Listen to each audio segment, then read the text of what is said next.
بسم اللہ الرحمن الرحیم۔ حشام بن عروہ نے اپنے والد سے روایت کیا، وہ حضرت عائشہ رضی اللہ تعالی عنہ سے، کہ انہوں نے حضرت اسماء سے ہار مانگ کر پہن لیا تھا، وہ گم ہو گیا۔ رسول اللہ صلی اللہ علیہ وسلم نے ایک آدمی کو اس کی تلاش کے لیے بھیجا، جسے وہ مل گیا۔ پھر نماز کا وقت آ پہنچا اور لوگوں کے پاس جو ہار کی تلاش میں گئے تھے پانی نہیں تھا۔ لوگوں نے نماز پڑھ لی اور رسول اللہ صلی اللہ علیہ وسلم سے اس کے متعلق شکایت کی۔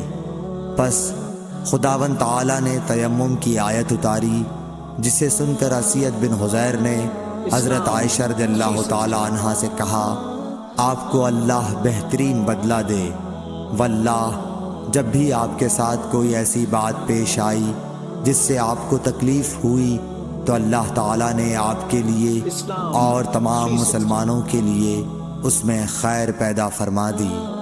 صحیح بخاری حدیث نمبر 336۔